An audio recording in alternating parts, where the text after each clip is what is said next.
Welcome to the Subjective Professor podcast, where we reject coercion and hypocrisy.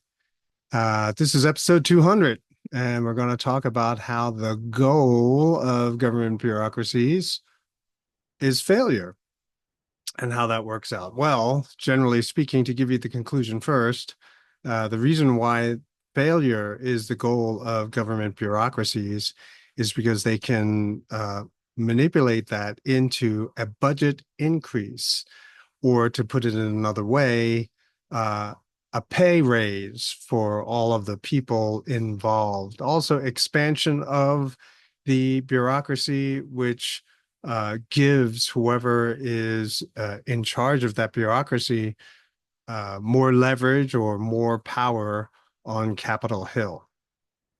So the Secret Service was recently in the news, people calling for a budget increase for the Secret Service. Although Kimberly Cheadle, the person, interesting name, the former head of the Secret Service resigned, she didn't go to prison, right, for criminal negligence or just doing such an utterly horrible job. She's allowed to resign, no punishment, perhaps a slap on the wrist, a little bit of negative press, but the agency itself potentially will get more money, which basically means all of the agents there will be able to get more toys, better cars, perhaps better suits, or other kinds of perks. So they currently have an annual budget of about $3 billion.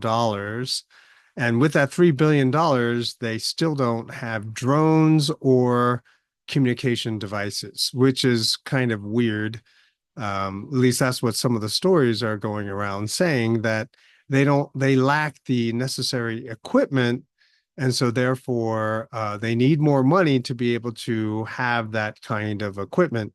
It kind of smacks of a cover up, since I think that having drones is sort of standard operating procedure. If you listen to some of the YouTubers or uh, on X, people who have done protection details, they talk about having drones. They talk about having all of the equipment that they need, communication devices. It's just that they needed the time, right, and knowledge of who to share that information with, um, those kinds of details. So basically, it's covering up the fact that they fail to do all of the things that they were supposed to. Even someone like me would think of doing, they fail to do. They're supposedly the professionals, but they didn't do it. And even if you lacked drones, I mean, you could shell out a couple $100, right, and buy one. Like there was a person who I went to see a drone um, demonstration, and it's sort of totally amateur, but he said that really nice ones cost about $1,500. So out of the $3 billion budget, you didn't have enough money to shell out a few $1,000s to have a couple of drones. Really, I don't, I just don't understand that.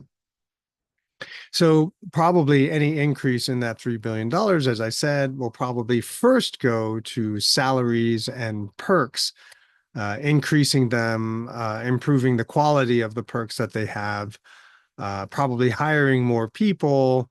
But they realize, and they know, and most people know, that the kind of drones that you need, they don't cost that much, right? It's not like you need a missile firing drone. You just need something that can observe, something that can, check out certain areas without actually having to travel there by foot. Probably none of this will improve the performance of the Secret Service, right? Because it's human error. Most of the mistakes that are made is not because of, not having enough walkie-talkies, not having a centralized communication center. Nah, it's human error. It's people screwing up. It's the mistakes that are made. And that's why you have to fire people. That's why you have to punish people. That's why you have to fine people, right? But none of that ever happens. People go through the rationale that if we had more money, then the failure would never have taken place. But the failure did happen. And what is the long-term or short-term fallout or result? They get a bigger budget. So failure is rewarded in the federal government, right? So what should happen is if they fail to do a good job, you trim the budget, maybe dissolve the agency or fire everyone who's in charge, penalize them, punish them somehow, make it so that they can never get another job in government or get a massive pay cut for everyone who is so incompetent and didn't do their jobs. Something like that should happen. But over and over again, you can see in government bureaucracies and agencies, failure is rewarded. I used to say basically, if you ever, hear a news story that E. coli is in the broccoli or E. coli is in the tomatoes or whatever, E. coli is always showing up somewhere, right? Because E. coli is poop, it's fertilizer, right? And I read a story once that all of those E. coli problems could have been resolved by just simply irradiating all the food, right? Just zap it with a little bit of radiation or something like that. And it kills all the germs and the bacteria and the E. coli. And so then you can just sort of not have to worry about that. But some, advocacy group, some activist group made it illegal to do that. And so now we struggle with E. coli in our celery, something like that.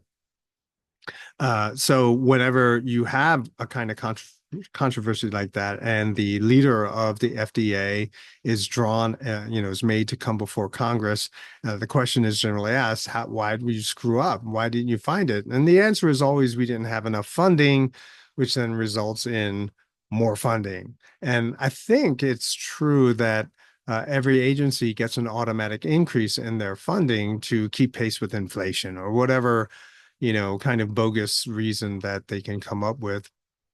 So they're already getting an increase, but on top of that, they're going to get more money. So failure results in rewards.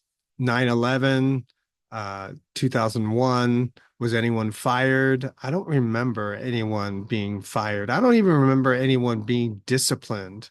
Okay, but instead, you got a whole brand new bureaucracy, Homeland Security, which is basically the biggest reward you could ever think of. You have all these new government jobs that are created so that more people can screw up in the future.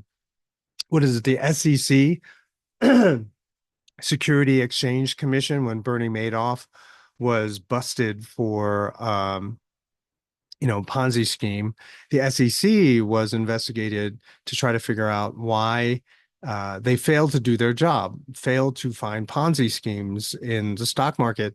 And it turns out that, what is it, something like 9 or 12 of the high-ranking SEC personnel were simply surfing porn all day, which I don't know, it's kind of impressive. But I mean, the fact that all they were doing was downloading and watching porn all day, every day, people were like, oh, well, see, that explains it. Were any of them fired? Not to my knowledge. But what one of the proposals, I stopped following the story after one of the proposals was to form a new bureaucracy to oversee the SEC. So the SEC was supposed to oversee the stock market, but because they screwed up so badly, the solution is not to get rid of it or to fire everyone involved, but the solution is to create a new bureaucracy, right? So watch the watchers. So who's going to watch those watching the watchers, right? So and so on and so forth. And so it's layers and layers of bureaucracy. But once again, failure results in a win for the government. San Francisco's uh, poop problem, right? So 29, it was so bad that in 2019, someone created a poop map to show you where the piles of dookie are. And apparently it was a problem that had been going on since 2011, believe it or not. And I Googled, and that problem is ongoing. And I remember around 2019 or some around there when it was hitting the headlines, and I heard the anecdotes. I even knew people who would walk out of their front door and there'd be a big pile of human dookie on their front door, on their front step. And it's like, really? Wow. And so they hired all these people to clean up the poop. And so of course, what happened? More poop, right? And so more poop in the streets. And so it was kind of comical on, to me that of course you're going to have more poop because now people are cleaning it up for you. And so you don't have to try to find a place to poop like a normal human being. No, you're just going to poop it here because now you got all these people working for the city to clean up all the poop. And the people who were hired to take care of this, well, see, they're okay with it because they get to keep their jobs and there'll be budget increases in the future. And so you'll have a raise coming soon.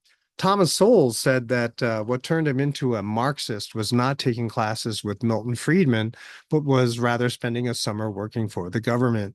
And I looked it up. He said that he worked on the minimum wage law. And towards the end of his time there at summer break for the Department of Labor's Wage and Hour Division, that's what it is. That's what it's called. The Department of Labor's Wage and Hour Division within the Department of Labor, right?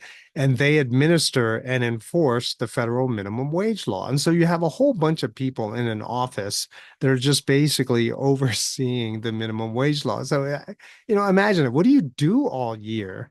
Like, this person's not paying me minimum wage. Okay, fine him. Like, do you really even need people to do this? It's just kind of crazy. Or people sit around and say, what should the minimum wage be now? It just, I don't know. It's just really, you need a whole division to do this. And so he said, and this was, of course, was many decades ago. He said he figured it out. He could eradicate the need for a minimum wage. And he went around the office, imagine this grad student trying to tell everyone, look, I solved it. Here's the how we can get rid of the minimum wage. And everyone who worked there just looked at him and said, good job. And that was it, right? Because if it really did do that, if it really did eradicate the need for minimum wage, then they would all lose their jobs. And so why would you support legislation or an idea which will result in your unemployment? And so that's when he figured out, it's like, oh, see, I get it. It's all a game, right? It's all a rigged system. You say that there's a need, you get a job saying you're going to solve the problem, but your job exists as long as you don't solve the problem. So the incentives are all screwed up. So monopoly situations can allow people to have this kind of situation, right? Because you have no other choice, right? So when funding is guaranteed, or it appears to be guaranteed, then they'll always ask for more in spite of the performance, in spite of the results. Like if the problem gets bigger or the problem gets worse or it becomes more expensive, it doesn't matter, you'll get more money, right? Your budget will be increased. You get a pay raise, et cetera, et cetera. So public schools, government controlled, government run public schools, they always get more money generally. More recently, maybe not so much because of the whole lockdowns and people saw what a lot of public schools were teaching their children. And so school choice now becomes a threat, right? So now that raise is not guaranteed. And then also professors fighting for higher wages in a world where enrollment is declining. I mean, that is rich. I mean, oh, that is crazy, right? I mean, so the number of students who are going to class is declining. And so what are you going to do? Ask for a raise. And so, think about a university that has that kind of situation where enrollment is declining by the hundreds or thousands, and then all the professors want more money. What's going to happen? Yeah, a lot of professors are going to lose their jobs. That's what's going to happen.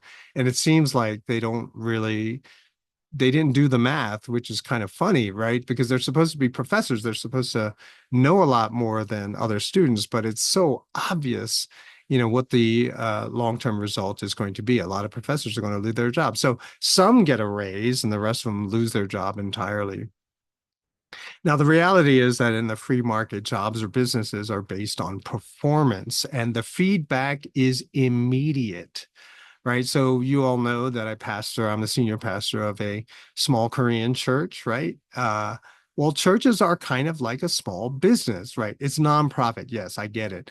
But if I don't care how nonprofit you are, if no one is coming through the doors, if no one is making donations to your nonprofit, then you got to close. And so the message that you are going to teach, what your church is all about, it has to serve people who are willing to donate to your nonprofit. Otherwise, you lose your congregation. Otherwise, everyone leaves, right? Also, if you're not careful about listening to the people who are making donations to your, tax exempt institution, right? Then hey, uh, there could be a hostile takeover. There could be, people in the session or the deacons board who say, well, time for this guy to go because no one is coming because of this person. There also has to be long-term planning in a small business, right? Because the margin between expenses and revenue is so thin. I mean, you got to do some really careful planning.